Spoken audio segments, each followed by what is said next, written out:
ሰላም ጤና ይስጥልን የተወደዳችሁና የተከበራችሁ የጎህ ቴሌቪዥን አድማጭ ተመልካቾቻችን እንደምን አላችሁ? የለተሰኞ ጥቅምት 3 ቀን 2018 ዓ.ም ሰበር መረጃዎችን ይዘን ቀርበናል። መረጃዎቻችን ቶሎ እንዲደርሷችሁ ዩቲዩብ ቻናላችንን ሰብስክራይብ፣ ላይክ፣ ሼር ማድረግ አይርሱ። እስከ ፍጻሜያችን አብራችሁን ቆዩ። በቅድሚያ ራሱን የትግራይ መከላከያ ሰራዊት TDF ብሎ የሚጠራው ታጣቂ ቡድን ጥቅም ይከበር፣ ደሞዝ ይከፈል፣ DDR መቋረጥ የለበትም በሚል ዛሬ ጥቅምት 3 ቀን 2018 ዓ.ም በመቀሌ ተቃውሞ እያሰሙ ነው። የአማራ ብሔራዊ ንቅናቄ አብን የአማራ ክልል ታጣቂዎች እያካሄዱ ያሉትን የትጥቅ እንቅስቃሴ ህዝቡን በእጅጉ የጎዳ መሆኑን በመግለጽ ውድ ድርድርና ሰላማዊ የፖለቲካ መድረክ በመምጣት ለብሔራዊ ህዝብ ታሪካዊ ውለታ እንዲውልለት አጥብቆ ጠየቀ። የፓርቲው ስራ አስፈጻሚ ኮሚቴ ወቅታዊ የአማራ ክልል ሀገራዊና ቀጣናዊ ጉዳዮችን መርምሮ መስከረም 27 ቀን 2018 ከመቼው ጊዜ በላይ እርስ በእርስ ግጭትና መጠፋፋት ውስጥ ትገኛለች ብለዋል። በአማራ ክልል ያለው የጸጥታ ችግር ተባብሶ በመቀጠሉ የግድያ፣ የእገታና የዘረፋ ወንጀሎችን መስፋፋታቸውን ጠቁመዋል። በግብታዊነትና በጠላት መንገድ መሪነት የተገባበት የትጥቅ እንቅስቃሴ ከባድ ሰብአዊና ቁሳዊ ውድመትን አስከትሏል ሲል ተችቷል። ራሳቸውን የህዝብ ብቸኛ ወኪል አድርገው የሰየሙ ግለሰቦችና ቡድኖች፣ በአማራ ህዝብ ስም የተደራጁ የዲያስፖራ ማህበራት፣ የጦርነት ኢኮኖሚ ተዋናዮች፣ በሙስናና ዝርፊያ የተሰማሩ በየደረጃው ያሉ አመራሮች፣ አንዳንድ ወታደራዊ ዲሲፕሊን የጎደላቸው የመከላከያ አባላት የዝርፊያ፣ የማዋከብ፣ የኮንትሮባንድና የሰው ማዘዋወር ወንጀሎችን ግጭቱን የኢኮኖሚያችን ቋሚ ምንጭ በማድረግ ለህዝባችን መከራ ዋና ተጠያቂዎች ናቸው ብሏል። በአማራ ክልል ኦሮሞ ብሔረሰብ አስተዳደር ጨፌ ሮቢት ከተማ ጃራ ድልድይ ተብሎ በሚጠራው አካባቢ በደረሰ አሰቃቂ የትራፊክ አደጋ የ11 ሰዎች ህይወት ሲያልፍ 23 ሰዎች ላይ ከባድ ጉዳት መድረሱን የኦሮሞ ብሔረሰብ አስተዳደር ፖሊስ መምሪያ አስታወቀ።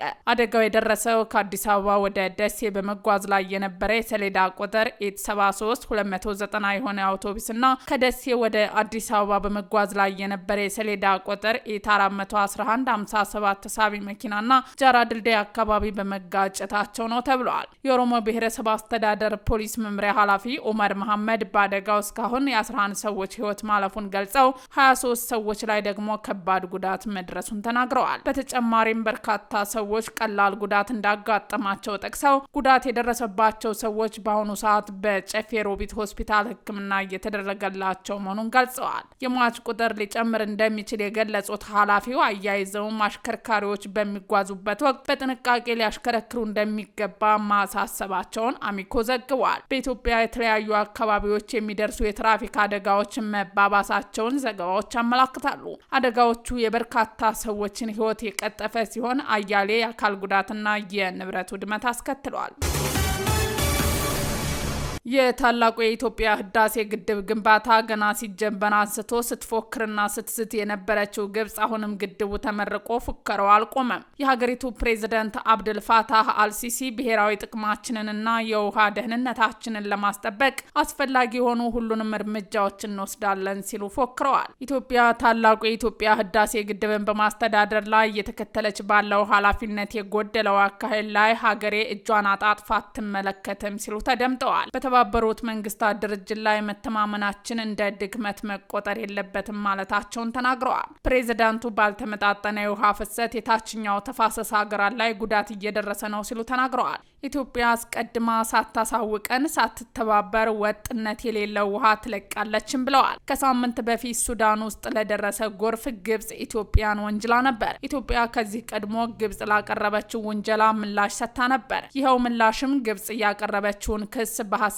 የተሞላና ትንኮል አዘል ነው የሚል ነው። ግብጽ የግድቡ መሰረት ሊቀመጥ ነው ፉከራና ዛቻ ማሰማት የጀመረችው ሀገሪቱ እንዲሁ እንደፎከረች እስካሁን አለች። በተደጋጋሚ ነይ ወደ ስምምነት ግቢ ብትባለም ስምምነት ሳታደርግ ቀርታለች። የፉከራና የዛቻ መገለጫዎችን እየሰጠች ግድቡ ተመርቋል። አሁንም ቢሆን ግን ከመፎከር ወደ ኋላ አላለችም። ግብጽ ግድቡ እንዳይሰራ ኢትዮጵያ ድጋፍ እንዳታገኝ ዘመቻ ከማድረግ ባለፈ በሀገር ውስጥ ያለውን የፖለቲካ ለመረጋጋት በመጠቀም እንዲሁም ለምዕራባውያን ሰዎች ጉቦ ጭምር በመስጠት ስራው እንዲደናቀፍ ጥረት ማድረጓን የአደባባይ ሚስጥር ነው። ያደረገችው ሙከራዎች ሳይሳኩላት ቀርቶ ግድቡ በመርቃት ተደምድሟል።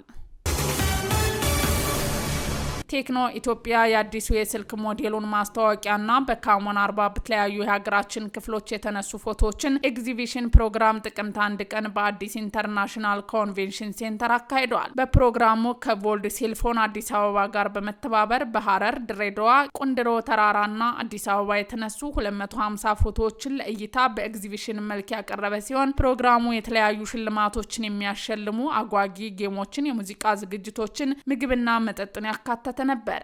በፕሮግራሙ ከፍተኛ የመንግስት ኃላፊዎች፣ ፎቶግራፎች፣ ተጽዕኖ ፈጣሪዎች፣ የቴክኖሎጂ አድናቂዎችና ሌሎች ተሳታፊ የነበሩ ሲሆን ሙሉ ቀን በዋለው ፕሮግራም ከ4000 በላይ ተመልካች ተገኝቶ ፎቶዎችን በመጎብኘት በዝግጅቱ መታደም ተችሏል። በሙዚቃ ዲጄ ሸሪ፣ ዲጄ ፍላሽ ኪዶ፣ ዲጄ ፔድሮ ተመልካቾችን ያዝናኑ ሲሆን በጨዋታ አዋቂ ደግሞ የተለያዩ ጌሞች ለተሳታፊው ቀርበው የተለያዩ ሽልማቶችን ለተወዳዳሪዎች ሸልመዋል። ቴክኖ ኢትዮጵያ ይህንን የፎቶ ኤግዚቢሽን ያካሄዱ ለሁለተኛ ጊዜ ሲሆን በካሞን 30 የስልክ ሞዴል እንዲሁም በተለያዩ የሀገራችን ክፍል የተነሱ ፎቶዎችን እንዲሁም ለእይታ አብቅቶ ነበር። አሁን ደግሞ በካሜራና በሌሎች ቴክኖሎጂዎች ከፍ ብሎ 50 ሜጋ ፒክሰል የሶኒ ካሜራ፣ 8 ሜጋ ፒክሰል አልትራ ዋይድ አንግል ካሜራ እንዲሁም የቴክኖ ኤአይ ቴክኖሎጂዎችን እንዲሁም ማራኪ ዲዛይንን ይዞ በመጣው የቴክኖ ካሞን 40 ስልክን የሀገራችን ባህል፣ ቀለም፣ መልክ፣ ምድር የሚያሳዩ ከፍ ባለ ደረጃ የተነሱ ፎቶዎችን ለሁለተኛ ጊዜ ለእይታ አቅርቧል።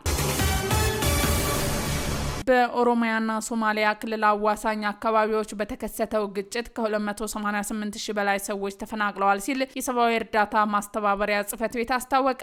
የተባበሩት መንግስታት ድርጅት የሰብአዊ እርዳታ ማስተባበሪያ ጽሕፈት ቤት በኦሮሚያና በሶማሊያ ክልል አዋሳኝ አካባቢዎች ከሐምሌ 2017 ዓ.ም ወዲህ በሁለቱ ማህበረሰቦች መካከል በተቀሰቀሰው ግጭት ምክንያት ከ288 ሺህ በላይ ሰዎች መፈናቀላቸውን አስታውቋል። የሶማሌና የኦሮሚያ ዞን አስተዳዳሪዎች ተፈናቃዮችን ቁጥር ለገምጋሚ ቡድኖች አረጋግጧል። ይህ ግጭት በ1997 ዓ.ም ከተካሄደው ህዝብ ውሳኔ ጀምሮ ባልተፈቱ የግዛት ጥያቄዎችና በተደጋጋሚ በሚከሰት በአነስተኛ የተፈጥሮ ሀብት ላይ በሚደረጉ ተደጋጋሚ ግጭቶች ምክንያት የተከሰቱ መሆኑን ጠቅሰዋል። ከዚህ ቀደም የተከሰቱ ግጭቶች ባስከተሉት የጅምላ መፈናቀል ምክንያት እስከ 2011 ዓ.ም አጋማሽ ድረስ ከ1 ሚሊዮን በላይ ሰዎች ተፈናቅለዋልም ተብሏል።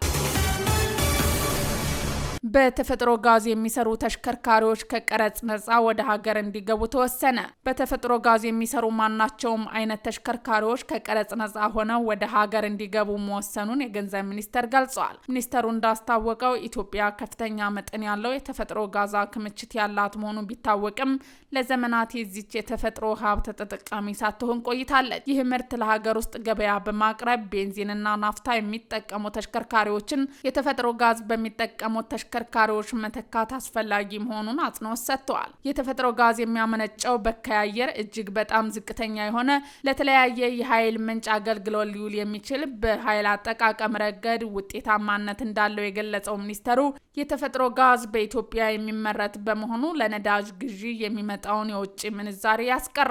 በመሆኑም መንግስት የተፈጥሮ ጋዝ አጠቃቀምን ለማበረታታት ይህ መመሪያ ከወጣበት ቀን ጀምሮ ሙሉ በሙሉ የተፈጥሮ ጋዝ የሚሰሩ ማናቸውም አይነት የደረቅ የፈሳሽ ጭነትና የህዝብ ማመላለሻ ተሽከርካሪዎች ከጉምሩክ ቀረጽ ነጻ ሆነው ወደ ሀገር ውስጥ እንዲገቡ መፍቀዱን አስታውቋል። ይህ መመሪያ ከወጣበት ቀን በፊት ወደ ሀገር ውስጥ እንዲገቡት ከተፈቀደላቸው እንዲሁም በ6 ወር ጊዜ ውስጥ ወደ ሀገር ከሚገቡት በስተቀር በቤንዚንና ናፍታ የሚሰሩ የጭነትና የህዝብ ማመላለሻ ተሽከርካሪዎች ወደ ሀገር እንዳይገቡ ጥብቅ ቁጥጥር እንዲደረግም አሳስቧል።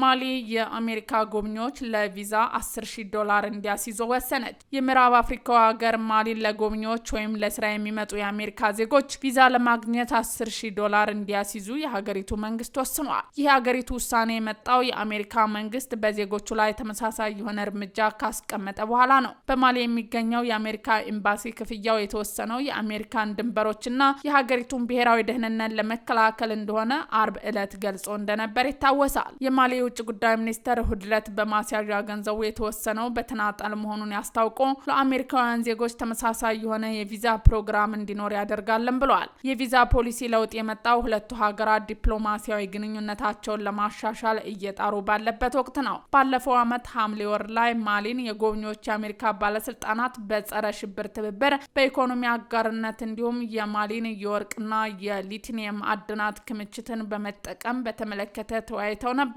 እንደ አውሮፓውያን አቆጣጠር በ2021 በማሊ በጀነራል አሲማ ጎይታ የተካሄደው መፈንቅለ መንግስት ተከትሎ የሁለቱ ሀገራት ግንኙነት እየተቀዛቀዘ መጥቷል። ከመፈንቅለ መንግስቱ በኋላ ማሊ በጂሃዲስቶች የሚደርሰውን ተደጋጋሚ ጥቃት ለመመከት ከሩሲያ ጋር ያላትን ግንኙነት አጥብቃለች። የፈረንሳይ ወታደሮችን ከሀገራቸው ያባረሩት ጀነራሉ በሩሲያ መከላከያ ሚኒስቴር ስር የሚንቀሳቀሱት የዋግነር ቅርጠኛ ወታደሮች ወደ ሀገራቸው ጋብዘዋል። ባለፈው ሳምንት የቡርኪና ፋሶ ወታደራዊ መንግስት አሜሪካ ለዜጎቿ ቪዛ መስጠት በማቆሟ የተነሳ ወደ ሀገሪቱ የሚላኩ ስደተኞችን እንደማይቀበል አስታውቆ ነበር። ሐማስ 7000 የሚጠጉ የጸጥታ ኃይሉን በቅርቡ በእስራኤል ወታደሮች የተለቀቁትን የጋዛ አካባቢዎችን ለመቆጣጠር በድጋሚ መጥራቱን ከሀገር ውስጥ የተገኘ መረጃ አመላከተ። ቡድኑ ወታደራዊ ልምድ ያላቸው 5 አዳዲስ ገዢዎችን ሾሟል። አንዳንዶቹ ቀደም ሲል በታጣቂ ክንፍ ውስጥ ብርጌዶችን ይመሩ የነበሩ መሆናቸው ተገልጿል። ሐማስ እነዚህን ታጣቂዎች የጠራው የስልክ መልእክት በሚልክ ሲሆን አንዳንዶቹ ሚሊተሪ የለበሱ ሲሆን ግማሾቹ የሲቪል ልብስ የለበሱ ታጣቂዎች ናቸው። ይህ እንዲህ እንዳለ በእስራኤልና በሐማስ መካከል የተደረሰው ስምምነት እንዳይጣስ ለመቆጣጠር አሜሪካ 200 ወታደሮችን ወደ እስራኤል ልካለች።